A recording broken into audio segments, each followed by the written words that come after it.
The stunning beauty of Chicago is seen from the sky. A new book showcases the city's diverse architecture, shoreline, neighborhoods, all from this unique perspective.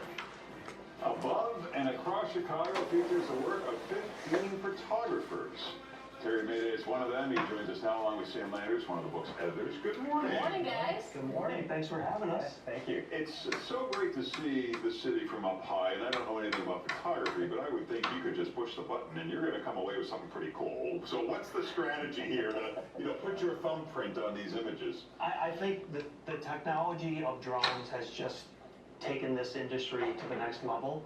And when you combine technology with creativity, you can really just capture some beautiful images from new angles, because I think it can be hard to surprise people sometimes, specifically lifelong Chicagoans. So, Sam, I feel like we've seen a lot of aerial shots of Chicago. What about these pictures made you want to put them together? Well, we've done a book on Chicago a few years ago that was a bestseller, and back then, this was just 5 years ago. Maybe we can see some of those pictures as we talk. 5 years ago, the photography was predominantly from helicopters. Yeah. And as Terry said, in the last few years, the advancement of drone photography has just made the city look completely different. So you look at nighttime photography, you look at angles really close to the buildings, that we haven't seen in Gotcha. Chicago. Yeah, and like the straight down shot, now I'm starting to understand the difference between a drone and a shot from a helicopter, so that's pretty cool. Did anything surprise you when you were up there? Well, what's interesting is you're standing on a street corner and you're prepared to take off. Next thing you know, you've got this view in front of you, which you're pretty familiar with. Yeah. And you take off and you can see on your controller. It is just so fun. Yeah. It's exciting to see and discover from the street level, and all of a sudden you're 400 feet in the air trying to look for something new. Let's go through some of these specifically. We might have seen a couple of them. Michigan Avenue, you have a good shot here on the south end. Let's see that one. That's one of my favorites because, as Sam is saying, you can fly closer to buildings. Oh, that's what you could never do. Exactly, and be able to get that kind of geometric and technically precise photo.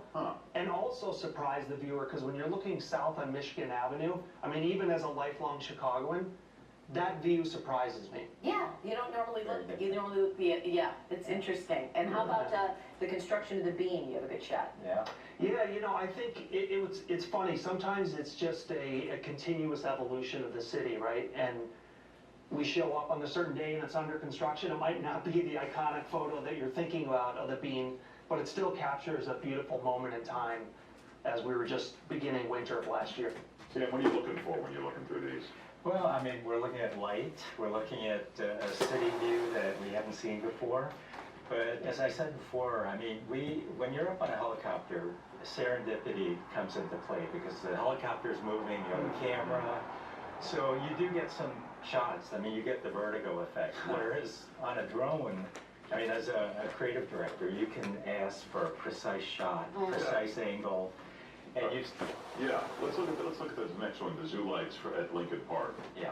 Oh, look at that. That was fun. Sam and I actually shot that together last year, right as the holiday season was kicking off, and it was very fun to be able to capture the scale of that. It almost looks like a carnival. I've never seen anything that. And how about Calder's? I can't even read my flamingo. The flamingo. Yeah, that's just a fun angle from above. And again, that's just a great example. As Sam is saying, you don't need to always be hundreds of feet in the air. That's probably 100 feet in the air, and it's just providing a different angle. And the Harold Washington Library. Yes. Oh, this one we saw at the top. Look, I don't think I've ever seen the top of the building. Yeah. Right. And that's the beauty of the drone. It can just take us there in a matter of seconds. Can an average person just rent a drone and take some pictures? Are there any rules about that? How does that go? Well, there are rules, and there's certainly a technical part of it that's really important, and safety is a huge part of it as well. Yeah. So I wouldn't recommend just renting and flying, but just with a little practice, you'll be up in no time. I think that, it's funny, Terry and I've shot large video productions where he's got a van full of equipment, 3-4 guys helping us. Right. And when Terry shot the zoo, because that's one of the shots we wanted, the Christmas lights, he said, come, you gave me a GPS location. I show up, Terry's by himself with a little remote. Oh my God. With a little plastic landing pad. Well, they're great pictures. The book is Above and Across Chicago. You can get more information at trope.com. and Terry's website. So there we go. Thank you, guys. Thanks, guys. Thanks so See much. ya.